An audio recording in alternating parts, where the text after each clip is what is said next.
Welcome to Daily Book Insight. Today, we're pulling back the curtain on our own minds to explore the hidden traps, the sneaky cognitive biases that quietly steer our decisions every single day. Okay, let's just dive right in with a scenario that probably feels, a little too familiar. You're an hour into a movie, it is awful, the plot is a mess, but you stay. Why? Well, the ticket was expensive, right? You don't want to waste the money. We've all been there. But what if I told you the logic behind that decision is completely flawed? You see, it's not really about the money. That's already gone. It's about a powerful mental trap that kind of forces us to make these irrational choices. This explainer, based on the fantastic book The Art of Thinking Clearly, is going to shine a light on these traps, and I promise it'll change how you see the world and, more importantly, how you make decisions. So here's how we're going to break it down. First, we'll talk about the misleading stories our brains just love to tell. Then, we'll look at how we get value completely wrong time and time again. After that, we'll tackle the powerful pull of the crowd. And finally, we'll wrap it all up with a practical toolkit to help you start thinking more clearly. First up, let's talk about the stories we tell ourselves. Our brains are basically story-making machines. But the problem is, sometimes the stories they spin are compelling fictions that lead us to totally wrong conclusions. So, picture this. It's World War II, and the military wants to make its bomber planes stronger. So they study the planes that actually make it back from missions, and they map out every single bullet hole. The logical conclusion? Reinforce the spots that get hit the most. Makes sense, right? Well, a statistician named Abraham Wald came along and pointed out a huge fatal flaw in their thinking. He said, "You're only looking at the survivors." He realized the critical damage, the stuff that really mattered, wasn't on the planes that came back, it was on the ones that got shot down.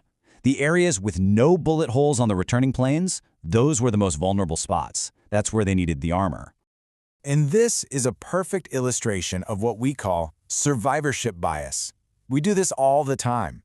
We celebrate the college dropouts who became billionaires, but we totally ignore the thousands who dropped out and failed. We see the successful companies, but we don't see the massive graveyard of failed startups.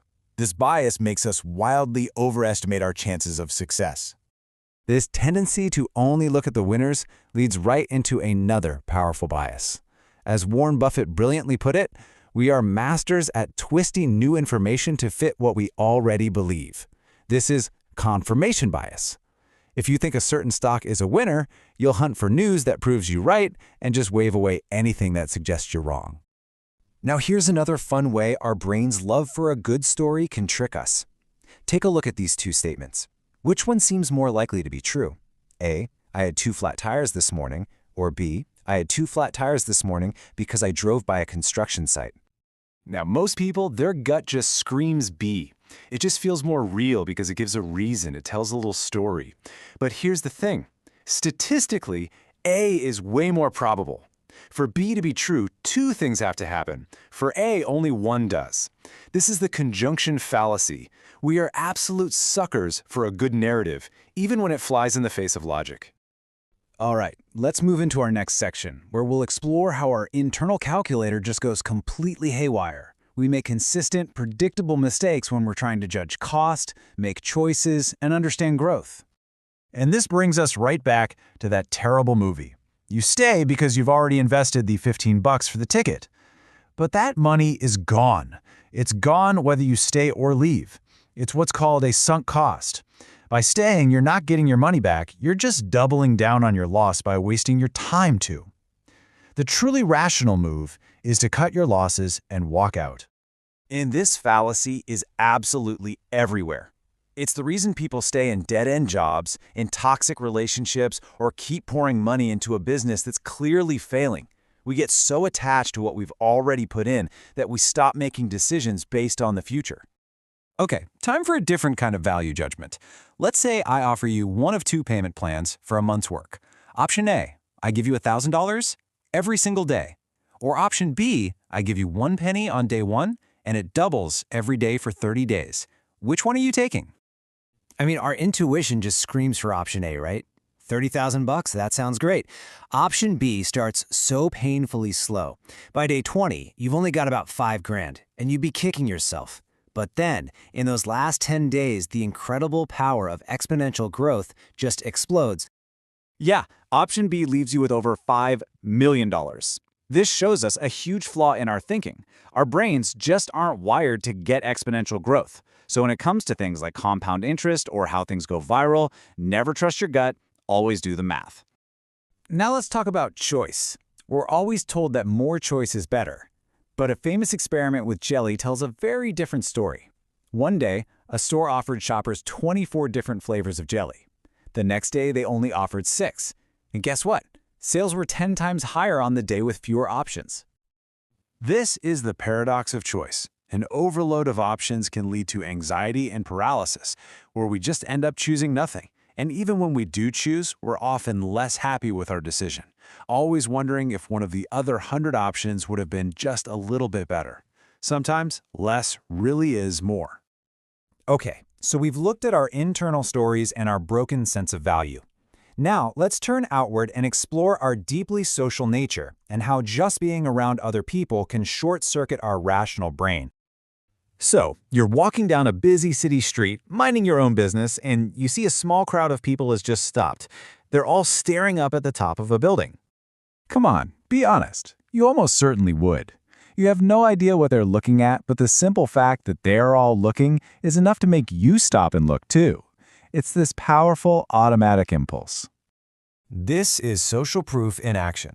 It's a mental shortcut. If everyone else is doing it, it must be the right thing to do. And look, for our ancestors, this was a great survival tool.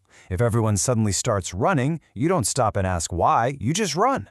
But in our modern world, this herd instinct can lead to things like stock market bubbles and dangerous groupthink. This social pressure doesn't just make us follow the herd.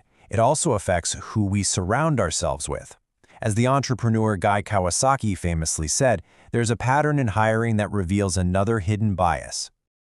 And this is the social comparison bias at work.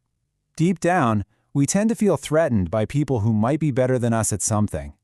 So a manager might subconsciously hire someone a little less competent because that person isn't a threat to their own status. And this can be a disaster for a team or a company, creating this cascade of mediocrity, all driven by our own ego. So after all that, you might be thinking our brains are just hopelessly flawed. But it's not all bad news.